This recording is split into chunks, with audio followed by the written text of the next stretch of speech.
I had a goal for myself this holiday season. I wanted to not only have my very own Christmas tree for the first time, but I, more importantly, wanted that tree to be lit with solid color C7 lamps. And I have more than achieved that. What you're looking at here in my apartment is approximately 450 watts of mostly vintage incandescent Christmas lighting, mostly solid color C7s. And in today's video, I'm just going to go around the apartment here and give you a little tour of what I've done. So long story short, I purchased a bunch of sets of candelabra light strings. Most of them fitted already with solid color C7 lamps. I paid more money than I should have to procure all of them, especially considering I only ended up using half of the strings that I purchased. But I might be able to recoup some of my money selling off the strings I end up never using in the future. But yeah, I bought several strings from many sources, mostly from eBay, one set from shopgoodwill.com, and I also found a couple of unpopulated sets in the thrift store. Everything here is candelabra base, but not all of it is C7. I'll start with this setup here, strung all the way across the apartment. This is my brand new Noma Heritage G40 set. This is a candelabra base set of 20 lights, and they are G40 bulbs. I did a video about this set. I was so excited when I realized that you could buy these in Canadian Tire. This set is a recreation of the Noma glo-ray sets that were available from the mid-40s to the early 50s or so. And they are absolutely beautiful. They are 5-watt G40 bulbs. Because they're relatively large bulbs, but only 5 watts, they have such a soft glow to them. It's really, really pretty. These are so beautiful to look at, and they run very cool. These are absolutely safe to put on a tree because of how cool they run, because they're quite a large bulb for being 5 watts. Now you may notice that I've replaced a couple of the bulbs with these modern, or semi-modern at least, translucent colored twinkling C7 bulbs. That's only because I got a lot of spare bulbs in all the sets that I bought. I ended up getting like a few dozen spare bulbs, and most of them were translucent bulbs. I don't want translucent bulbs, I want solid color bulbs. I currently have all of the normal translucent bulbs up for sale on my eBay page. I'm trying to get rid of those. But I also had 8 of these twinkling bulbs. And I originally thought I was just gonna list them as a lot as well on eBay. But then I decided to just stick them in here randomly. I've got 3 of them in this string. I've got another 3 of them on the tree, and then I've got 1 in each of the other sets. And I just stuck them in there just to use them up until they burn out. And then my girlfriend said that she thought it was quite a nice aesthetic. Random twinkling bulbs sparingly placed among all of the steady burning bulbs. And I have to agree, it is kind of a neat aesthetic. So I'll keep them in here and I'll use them up rather than selling them on eBay.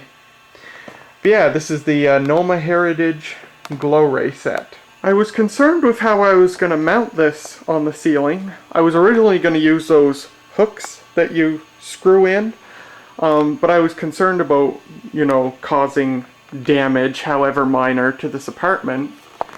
And then I learned from my girlfriend, I've never even heard of these before, but she uses them for a lot of stuff, these 3M Command brand mounting hooks.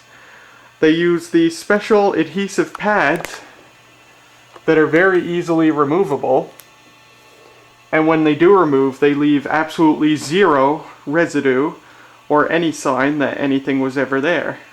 So they're perfect for an application like this, and the adhesive holds very well, and the hooks are very good quality. So I have 4 of them set up to hang this string, and they've been working wonderful for that. So yeah, 3M Command brand. You pay a bit of money for them, but they're very, very good if you need damage-free mounting.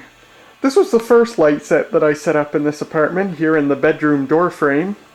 It's a little 7-lamp string populated with solid color C7 lamps, except for that lone green blinking one there. This string is quite vintage. I don't know when it was made or who it was made by, but it was made sometime. It could have been made as early as the 1940s or as late as the 1960s. So mid-century age string. What's kind of interesting about these early Christmas light strings is, rather than the Romex style cord like any modern electrical cord that electrical devices have today, there are instead 2 individual wires that are twisted together to make a decorative style. One wire's green and the other wire's red. So that's how they decided to spruce up the cord a little bit to make it a bit more decorative. It does make it a little less unsafe because now, you know, beneath this insulation is the bare wire, whereas in the modern cords, beneath the insulation of the cord, the wires have their own individual insulation, obviously, so you get sort of double insulation. So this is a bit less safe, and this is a good time to give a little disclaimer here. What I've done here is inherently dangerous. First of all, because most of these light strings that I set up are old as shit. They are, like I said, anywhere from the 40s to the 60s is when these light sets were made. And because of that, they are simply inherently less safe. Not only because, of course, there were different safety standards half a century ago, but also because these strings are half a century old and they're going to have age-related wear. Insulation's going to start to degrade and stuff like that. All the strings I've put up here are in very good shape.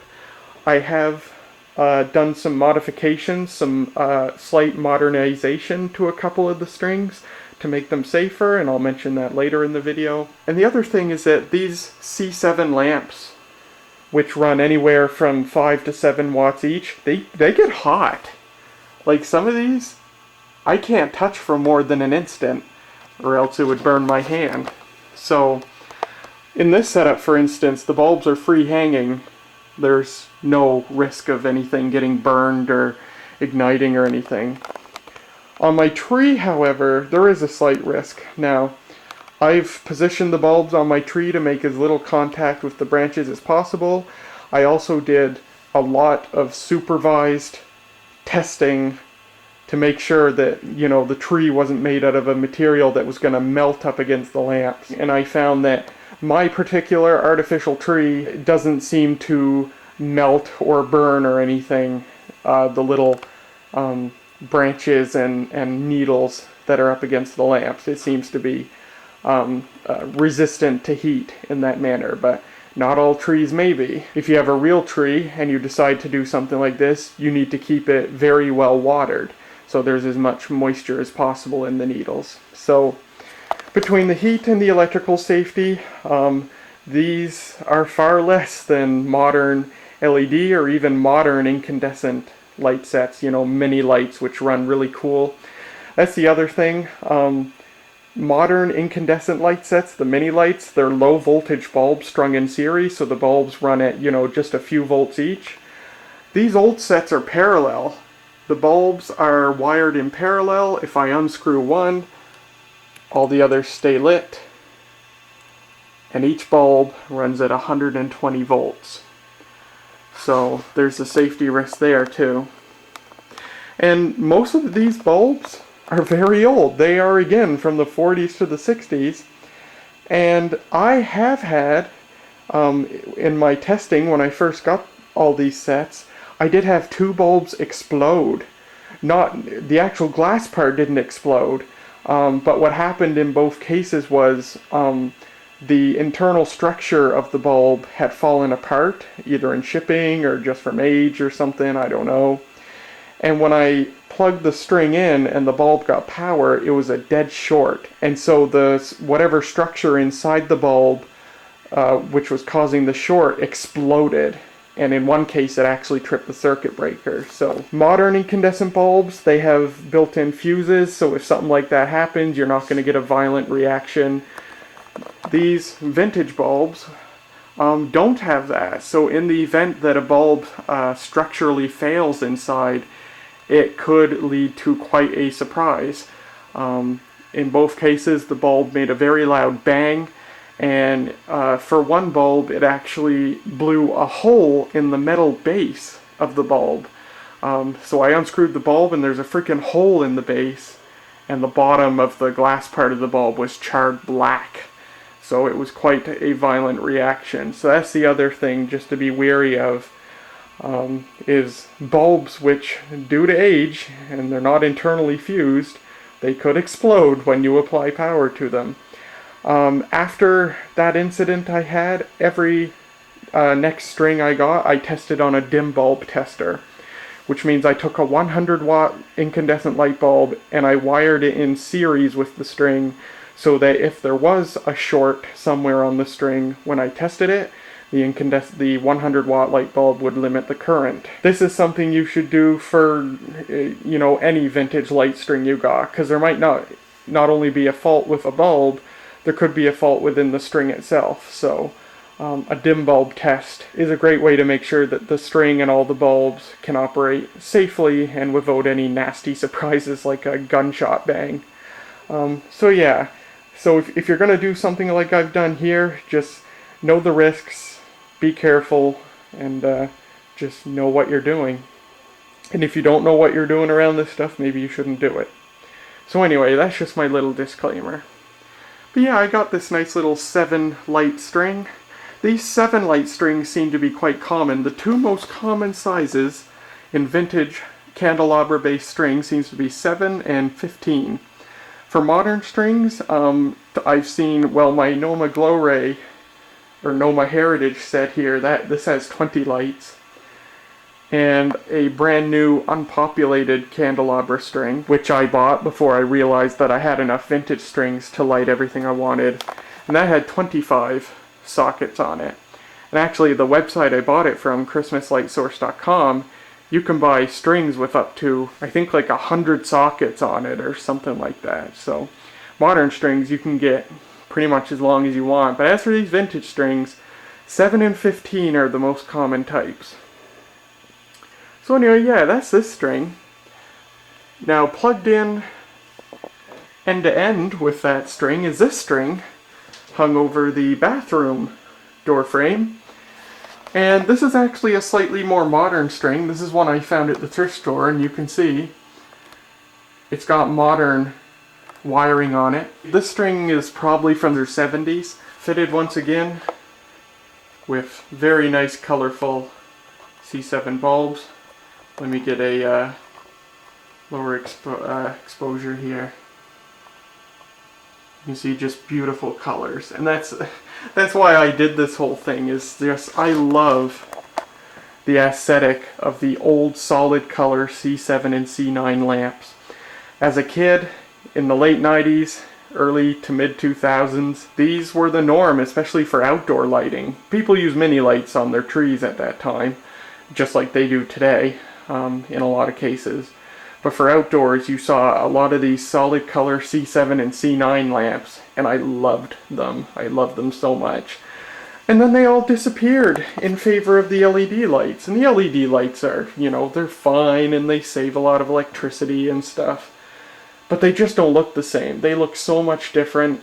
Really saturated monochromatic color. In a lot of them you can see line frequency flickering of the lights. And the colors are just totally different, and the aesthetic's just not there with the LED ones, no matter how hard they try. So I just love these incandescent ones. And I'm really happy that I've been able to procure a bunch and show them off here in my apartment. I've gotten some compliments from people who have seen pictures. That leaves us to the tree. The tree is comprised of three 15 light strings, so there's 45 lights in total. That's way more than, you know, they would have recommended for a tree of this size. Back in the 1960s, General Electric had a formula to calculate the maximum number of lights you should have on a tree. It was the height of the tree in feet times the diameter of the base of the tree in feet multiplied by 3. So for this tree, 4.5 foot tall and maybe 1.5 foot wide at the bottom, came out to like 20 lamps maximum that, based on that formula, I should have on this tree, and I've got 45 instead. But I think it would have just looked way too barren for my liking. I really like how this turned out with 45 lamps.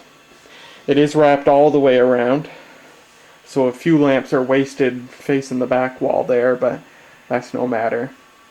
And yeah, it's 3 strings plugged end to end. Again, I've got 3 semi-modern translucent twinkling bulbs among it, including one at the very tippy top there. So this first string at the bottom is one from the 70s that I found at a thrift store. And then plugged into that is this earlier string, 40s, 50s, maybe 60s. And I actually put a new plug on this string. Here's the plug. It's a modern Leviton plug that I bought for $5 at Canadian Tire. I put a new plug on this string because the original plug, the side of the plug where the prongs stick out from was completely open. You could just, you know, you could see where the wires soldered onto the prongs, and it was completely open. Now, of course, when the plug was plugged in, that side was, you know, up against the wall, and, you know, you'd have to try really hard to stick your fingers, like, inside the socket or whatever. But nevertheless, I didn't feel good leaving it that way. I wanted to get a modern plug on there, just something a lot safer. So that's what I did. Easy peasy, 5-minute job. New plug on this very vintage set. And I feel a lot better with it that way. And then plugged in to the end of this set is another vintage set. Again, most likely 40s or 50s. On these early sets, these might be Bakelite sockets. I'm not sure. I suppose they're more likely Bakelite than modern plastic, so that's kind of neat. People who sell these sets certainly advertise them as Bakelite, but who knows if they actually know they're Bakelite or if they're just using marketing speak to sell them faster. But yeah, 3 strings, end to end, and you might notice, especially if I turn the exposure down, a lot of these bulbs are very weathered. They have a lot of paint chipping off them. And I designed it this way. I decided to put the worst of the bulbs on the tree. Just because there's so many bulbs that, you know, the few really bad bulbs that I have, I could just stick them on here among the better bulbs and it wouldn't really be that noticeable. I have a soft spot, even though they're, you know, inherently uglier with all the chips in the paint, and the paint is fading, making the color more faded. I actually have a big soft spot for that. I always loved that aesthetic. You got some bulbs which are obviously still in really good shape. Here's a pink one, a pink General Electric. Let me see if I can... There you go, little General Electric logo there. This is the only pink bulb I have, so I decided to stick it on here. I just love the aesthetic it gives, where you have the bulbs that are in really nice shape with really saturated color, and then sort of the uglier, chipped, faded bulbs. I love the variety. And yeah, that's the tree, pretty much. A downside to lighting a tree with vintage lights like this is that the wire is super visible just because it's a bit thicker wiring especially like this compared to mini lights. So the wiring is super visible. I mean, when you take a look, especially in the light, you can just see a web of wires everywhere, even though I have tried to conceal them. But when the lights are out and you're just looking at a lit tree, you don't notice all that. You just notice all the pretty lights. So yeah, it's really, really beautiful. This whole apartment, everything I've done here, I really love. Maybe it's cheesy, maybe this is ridiculously overdone with 450 watts of lighting, but I love how it's turned out. My modern Noma Heritage G40 globe set, 2 vintage 7-light C7 sets, and then 3 vintage 15-light C7 sets on the tree. That's a total of 45 plus 14 is 55, 59 plus 20, 79 lights. I love it. And I hope you do too. So that's a tour of my vintage incandescent Christmas light setup for the 2019 Christmas season. I really love how this looks. I love sometimes in the evening when it's dark to just turn the lights out and light all this stuff up. And it helps heat the apartment, literally, I'm not kidding. I love it so much that after Christmas is over and done with, I might just leave all of this up. I mean, I'm always super sad when Christmas is over and all the lights come down. I think it just cheers the place up so much and gives it a really cool nostalgic vibe. I really love it. So there you go. Thank you very much for watching. I do hope you enjoyed. There will be a video following this one where I'll show the other sets I procured that I didn't put into use in this apartment. So look out for that if you're interested, and I'll see you later.